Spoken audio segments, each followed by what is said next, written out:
Welcome to another Good Dads podcast. I have also some Zoom friends. So are you guys going to introduce yourself? Sure, Marcus, why don't you go first? Yeah, I'll go first. Hi, I'm Marcus Bullard. I'm a second grade teacher here in Springfield. Yeah, I've lived in Springfield all my life and happy to be here. And what school are you at, Marcus? I teach at Westport, so it's a K-8 school. Minor Baker. I am a professor at Missouri State University that is an education professor. So I teach teachers or teach future teachers, like Marcus, actually. Yeah. Minor was one of my professors at Missouri State. Yeah. How'd that go? It was It was good. my first year, so Yeah. Oh, boy. not great. And to be honest, I feel like it went well. Yeah. I'll take it. And like just as a college student going through not really knowing what the path to becoming a teacher looks like, it just kind of happens as it unfolds. So, yeah. Well, the reason we're doing this, and I wanted to make sure I said this, the reason we're doing this is because this is the time of year when a lot of parents are saying to their kids, so what are you going to be doing next year? You know, that are high school seniors, they're wondering, where are you going to be going to school? What are you going to be doing? Now, I have a special relationship with Minor Baker, so I remember him when he was that age. And I remember his father saying, well, do you think you'll be a diesel mechanic or do you think you'll do something else? Not that there's anything wrong with being a diesel mechanic, but sometimes— If you knew Minor, there's no way that would ever happen, I think is what you're trying to say.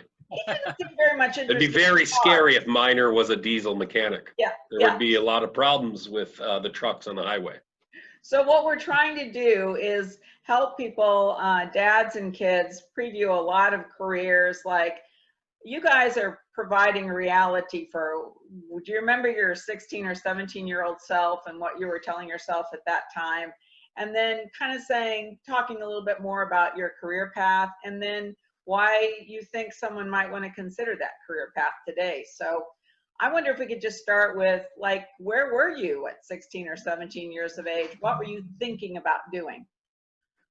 So for me, whenever I was 16, 17 years old, in high school, I was in a program called Trio Upward Bound at Missouri State. And I think that kind of made me think that I might want to become a doctor because I was able to like be introduced into like some more of the medical field side of things through that program. So I really wanted to like be in the medical field in some way. And I think the source of that was me wanting to help other people in a way that I could. And so going through that made me, I don't know. I think I really wanted to be in the medical field just because I thought I could help people, but also like make money in a way. Yeah. And so as I went through school, so I think more 17 junior year of high school, I took French when I was in high school. And whenever I was doing that, we got to cadet teach at elementary schools. And then because of that experience, I was like, oh, I want to work with kids. This is so much fun. And I like got to see the light of like you being able to teach them and then that light that pops up into their head. I thought that was just such a special thing. And I thought like, oh, maybe I want to go in this path. I wanted to be a professional basketball player. And I was not even good enough to be on my varsity basketball team, so that seemed like a really long shot. And then I was also involved in theater a lot, like every summer, most of the year, actually. And so I thought I could, my backup plan for, if the NBA didn't work out was that I could be an actor. So That's a good backup plan. yeah, I mean, a solid kind of blue collar Americana backup plan. I'm going to become the next Brad Pitt. And you resemble Brad Pitt. I know everyone can't see you on this podcast, but you could probably be a Brad Pitt stunt double. Minor. Yes, from a long way away. They have wigs, right? I mean, So then what got you, Marcus, you're telling us partly about what got you to where you are now. Is there anything else that, propelled you to, for instance, go to Missouri State, be in the education program along the way where you said, yeah, this is definitely the right path for me? Yeah, so the summer after I graduated from high school, so like 2015, I thought like, if I really want to become a teacher, I should probably work with kids at some point, more than just like teaching. Cadet teaching in high school. So I found through, I think, a friend that was working there, I found the Boys and Girls Club here in Springfield. And I applied there and got denied a couple times through interviews because my interviews, like, it was so bad. But then I found somebody that was like, yeah, we'll work with you. So I worked for the Boys and Girls Club that summer, and I fell in love with it. And being able to make connections with kids and like help them learn through like the big feelings that they have every single day through like their life experiences.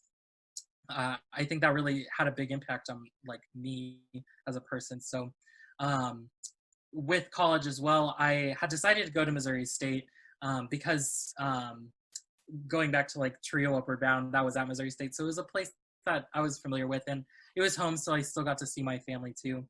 So I decided to go to Missouri State and go through the education program there. And I think as I just went in, I just kind of fell more in love with this career path that I was heading towards. So that was, your parents didn't worry too much about where you were going to go. Right. You kind of made up your mind and you said, this is the path I want to be on and this is where I'm going. So yeah. And I was definitely, like, growing up, I was definitely like a kind of headstrong kid. I was like, this is how things are going to go. Yeah. So they didn't want to cross you. Right. Yeah. So what moved you from theater to education minor? Well, when I went to school, I was still doing a lot of theater, but I got an education degree because my parents said that I needed to get an education degree so that I could, at least substitute teach while I was waiting to become the next Brad Pitt. So I got my teaching degree, and I enjoyed teaching, and I found that it was the best way to make money for me. So I could actually get miles of money in teaching. Lots of money in teaching. Well, just a lot. If there's something like, if there's a backup plan for acting, gosh, if you don't make it in acting, if you want to make some serious money, go into teaching. So yeah, exactly. I can understand that. Well, we always accept donations. Exactly. To be fair, significantly more money in teaching than there is in out of work actors. So.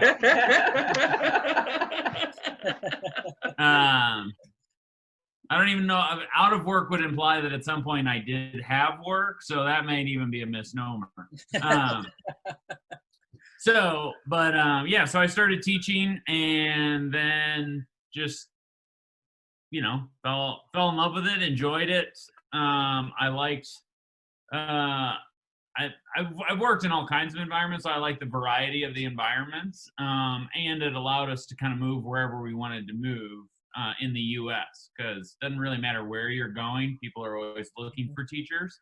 So my wife and I wanted to move. So finding a job as a teacher was not that difficult. So what kind of, when you were thinking about teaching, how did you decide what grade you wanted to teach? Well, I'm much like Marcus, worked in like Boys and Girls Club type settings. They were more community based, not like national based. I had always enjoyed elementary age, upper elementary age the most. I knew I did not want to work with high schoolers. And middle schoolers seemed like even worse than high schoolers. So I was like, I'd rather Why? work with elementary kids. Why is that? Well, middle schoolers have like all the attitude of high schoolers without any of the abilities of high schoolers. So Yeah. they have I a lot of definitely feel that. they have a lot of elementary traits or competencies. The things that they can do are elementary level, but they think like they're like high schoolers.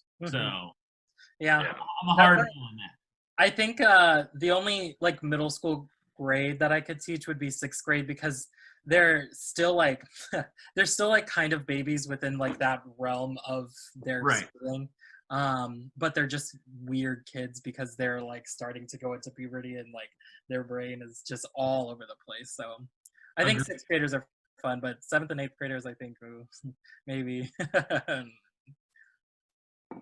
So what advice would you give to parents? So, I mean, right now, some parents might be saying to their kids, like, well, have you considered teaching? Or maybe their kid is saying, I'm thinking about teaching. And they're saying, well, you don't make much money in education, or really seriously, you want to be a teacher? I mean, let's talk to the dads right now. And what would you guys say about that?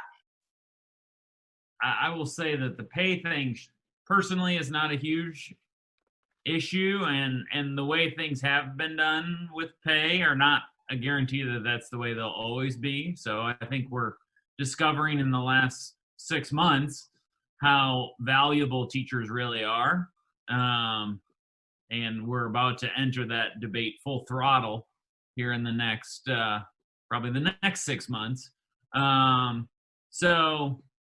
But teaching offers, for at least for me, offered a lot of I guess perks besides just the fact that you like working with students and children all day is like, I mean, I enjoy it. It's hilarious, fun. It's never boring. Like, it's a lot of things, but it's never boring. So if you're the type of person who is looking for a boring job, teaching's probably not going to be for you. But if you're looking for something that is like always going to be different every single day, teaching is a good job for that. And it also allowed me the freedom to do a lot of the things that I'm also passionate about. So, whether that be working in communities or, being with my family or riding bikes, like it's not the type of job where you, I mean, it can be, but it's not the type of job where you're expected to be like on call 80 hours out of the week. Like, there are times where it's totally fine to step away and take some time for yourself. And yeah, so I don't know. That's why I like it. I agree. I enjoy it. Really, a lot of the things that you just said are reasons why I enjoy it as well. And for me, I think I really enjoy working with kids that have been through trauma, like some sort, and like helping them work through the feelings that they have, like they feel every single day. And like, here's constructive ways that we can like feel those feelings without like pushing, hitting, throwing, all of those things.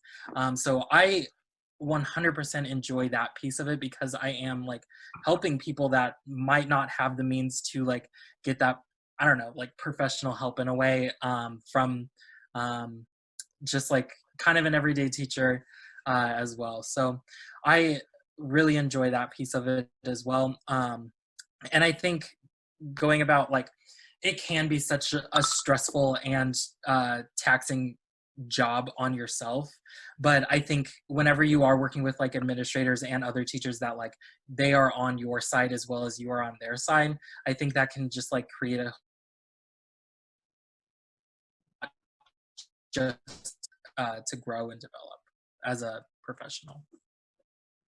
New opportunities. So it's in a way, it's kind of what you tell yourself. Some people could say, this is too stressful, this is too much for me. but other people could say, this is never boring. This is exciting. It's something new every day. It's a great way to learn and grow and you know, learn new stuff. So I'm curious, some people start out with a degree in education and then they decide maybe at some point they want to do something else. How versatile do you think a degree in education is, and you know, all the skills that you might learn teaching for a few years? Mhm. You talk to your students about that, Minor? I do. And not specifically because I don't, well, I don't emphasize that point because I don't want them to opt out of teaching Right. in many cases. But I mean, I think we all probably know people that have a teaching degree that are now doing something else entirely different. Mhm. Anything, anywhere from, I mean, who knows, all the way up to, you know, like they're That now and psychology degrees. right. Mhm. Exactly. Those two. It's kind of like, I like to listen to people. I just like to hang out with people and listen to people, and I really like it, but not too much. Yeah. So I'm just gonna get a psychology degree, and then I'll be a bartender for about a decade.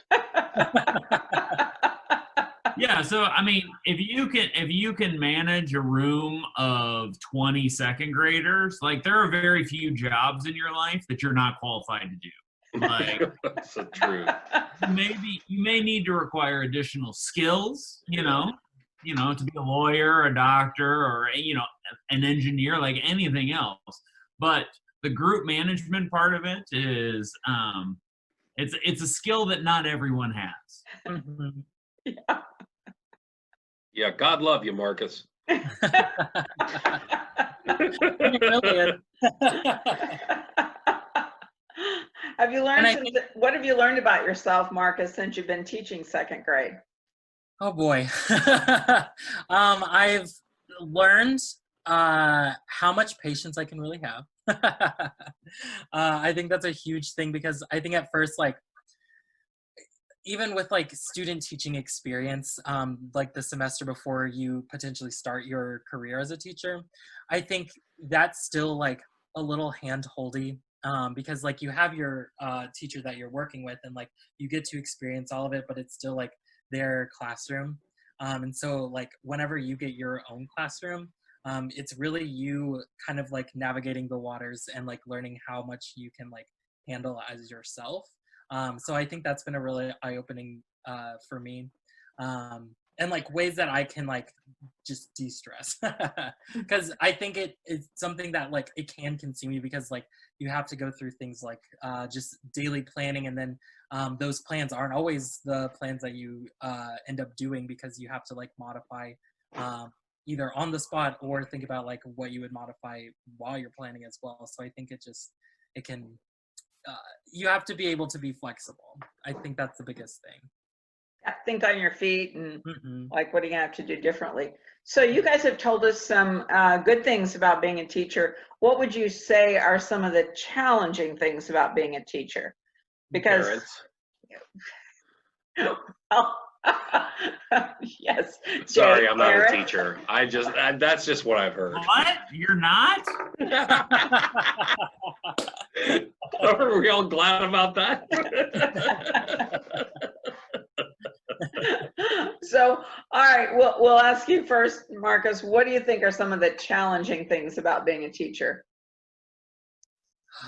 Challenging things about being a teacher. I was thinking grading papers might be one of the things that are. Yeah. I think, well, thinking like recently, just things right now. I think not knowing what is going to happen with this school year is definitely a challenging thing that's going to happen because we have the plan in Springfield. We're doing like kids have the option to do only online learning, but we teachers will be in the classroom 4 days of the week, and we'll be like navigating like two different groups of students that we would originally have all in one, plus the addition to like having online learning as well. So I feel like there's just like a lot of learning and growing that's happening right now that not everybody's really sure of what do we need to learn so that we can be able to function. So I think just the unknown right now is something that's kind of frustrating. And I, looking at a like political aspect of it as well, I think like things like being heavily defunded in the state of Missouri is like such a huge thing that not everybody is like aware of or can like, I don't know, can speak about too, because I feel like defunding education is just such a normalized thing that we don't really take it for granted pretty much, which as we've seen through COVID, like teachers are so important, because who else could like put together like online learning for their students every single day with like a system and Secretary of Education who didn't say a single thing about what we need to do. So pretty much with limited leadership, we've been able to like still have kids learn and feel safe and know that somebody out there is for them. And I think that's something that's so hard that we face every day, but it's something that we do. Minor, what do you think are some of the challenging things? Marcus said.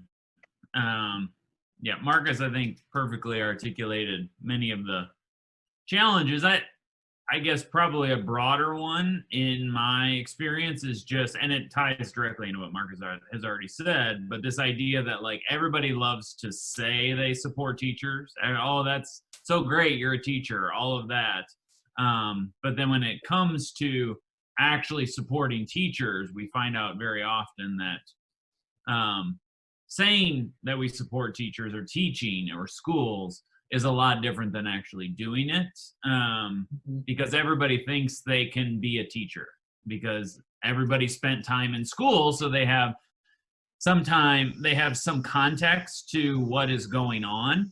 I would argue that we've all spent time in doctor's offices as well, but we don't pretend to understand what is going on in a doctor's office, right? And so, but because people spend so much time in schools, it's very it's an experience they're all very, very familiar with. And so because familiarity breeds contempt, at least in this case, like you have this idea of like, oh, I know what that is because I did it for 12 years or 18 years of my life. I know what schooling is, but that's not the same as actually being able to do it.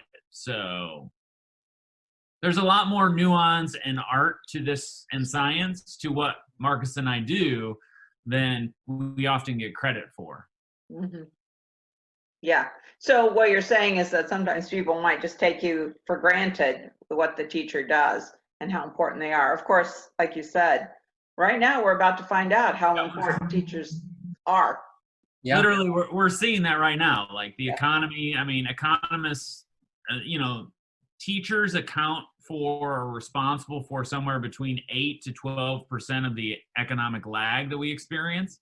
So if you think about that in terms of money, that's a huge chunk that like our entire bedrock of our society is built on, is this premise that we are offering or doing something that is so vital to everything else that goes on in our world that we are just now coming to realize how maybe important that is. And even then, I'm always a pessimist when it comes to that particular thing. Whether we'll remember that 6 months from now, how important teachers were,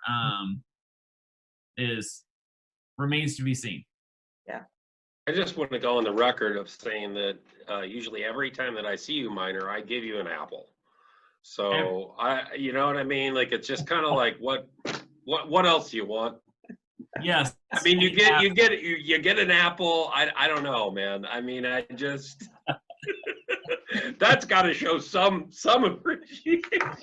It's showing something. Yes. Now, I'm not saying all the time that it's a perfect apple. Sometimes it's, a couple weeks old, but. Right. So just to kind of wrap this up, imagine back to your 16 or 17-year-old self. What do you wish someone had told you the summer before your senior year in high school? What do you wish they would have told you? I wish somebody would have told me that it's okay to not succeed at every little thing that you do. because I was definitely one that was like, okay, this is gonna happen, then this is gonna happen, this is gonna happen, this is gonna happen, and then whenever something didn't happen, it was like, how do I deal with this? What can I do to like not feel the feelings of like frustration that I'm doing or having at the moment? So I wish I had somebody that like kind of guided me to being like, it's okay, breathe, you will get through this, and we are going to work through like the problem that you're in, and how can you like make a solution for yourself, or sometimes there isn't a solution that for yourself, and then you can move on to the next thing. Well, and I will say, Marcus was a very good student, very good.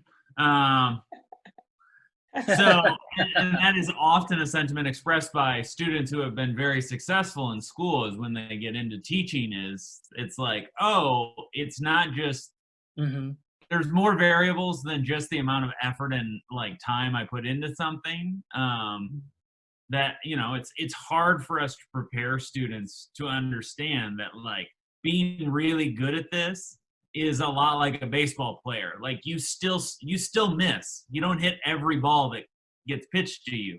And the goal is to hit as many as possible. And I'm sure, and I actually have seen Marcus teach, so I know that that is actually the case. He's hitting as many as possible, but there are still ones that slide by, and you know, you forget to turn something in, or you forget to call a parent back, or I mean, there's so many things that are coming at you on a daily basis that that was not a problem for me, because I was not as good a student as Marcus, so I was used to always scrambling. So when I got to school, I was like, oh, this is pretty normal. This is what I do all the time. Now, I was probably not as good a teacher at the beginning as Marcus as well. So. Oh, no. This year has just been a whole roller coaster of emotions and learning. But it just comes with being that first year, you know? You have to have this raw thing that you have to learn with, you know? Indeed. So just because I know this, I know, Minor, you've taught in like 3 different environments, and then you were also in administration. What do you think you enjoyed the most about your career and actually in elementary education before you got to the university? Oh, I like the students the most. Well, I hope that. Was there a setting that you liked them in, or a grade that you really liked her? No, I mean, it's totally dependent on, it's totally just dependent on where you are and the people you work with. It's like any work environment, right? So like if you have amazing colleagues, you can work in a you know, what people would consider a super difficult situation, or a school that has a lot of needs, or you can work in a school that is, you know, that people are just jealous that you teach at, and if you just have jerks for coworkers, it's like, well, this isn't any fun at all. So a lot of it has to do with just the people you work with and the people you work for in many cases. The students are, in my experience, the students are almost the same no matter where you are. They have different needs, but much of the way they act and situations they get themselves into are the same across so many spectrums. They just look slightly different, right? But the students are very similar across lots of settings. I mean, that's what I believe. I don't, you know. Any parting words, either one of you? I really wish you guys could have taught me whenever I was growing up. I think you would have really enjoyed it. And Marcus, my second grade teacher, for the record, did not like me one bit. My name was on the board, which is a bad thing. I don't even know if you guys do that anymore. Every single day. Yeah. She did not grow up with sons. She had 3 daughters, and she did not know what to do with me. And I don't blame her. I want to apologize. I'm sorry, Mrs. Stiefer. Hey, that brings up one more thing, because Minor and Marcus, you are both men, and usually you don't see a lot of men in elementary education. So do you want to make your plea for why men should consider education? Mhm. I will say men and men of color need to be in education. I think the elementary system as a whole is like predominantly white women in it, which I think is fine. I think it's fine because teachers are good at what they do, you know, and I think it definitely shows that like motherly figure for students that might not have that figure as well. But I think like teachers need to have that male figure in their education world too, and I think they need to have a person of color in their education world too, because I think if the only people that they are seeing is just like white women in their schooling, like that's the only thing that they think about and are like kind of feeling normal too, as if they're as the opposite. If they're seeing like diverse teachers, then they're like, oh, there's lots of different types of people that can be my safe person. Yeah. Yeah, representation is super important, right? So half the school population, at least at the elementary level, is identifies as male or as boys, but in like most of their cases, they may be lucky to have one male teacher, and almost always that male teacher is going to be white. But our school system is full of students across the cultural and racial spectrum. And so, representation is important. There's just certain things that that we understand or have experienced as males in schools that male students can connect with. And part of the reason that there are probably so few males in education is because there are not many representations of it in their experience. So the Marcuses and me of the world never had an experience that were like, oh, well, that looks like fun. The more representation that we can get, the better. And I will also say that as a male, and Marcus can probably attest this because I've seen him in the school, as a male, you get treated like a little different because there are so few of you in a school situation, right? So students, it's closer to being like famous, because everybody knows who the male teachers are, right? They want to have the male teachers in many cases. I'm sure there are students that come up to Marcus that are in first grade. They're like, oh, hi, Mr. Bullard. I hope I'm in your class next year. And you're like, I have no idea who you are, kid. That happens a lot. I can tell you is if I was a student, I wouldn't want you as my teacher because I would be very scared of you.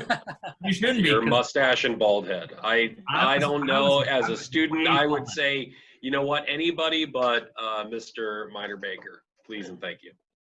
Hey, we know you guys are busy getting ready for the school year, and we really appreciate you taking out time to talk to us. Yeah, thanks for giving me the opportunity. Minor, if anybody wants to talk to you more about education at Missouri State, how would they get in touch with you? You can reach out to me at minor, MINORBAKER, at missouristate.edu. My email will be in the show notes down below. Don't forget to hit the like button.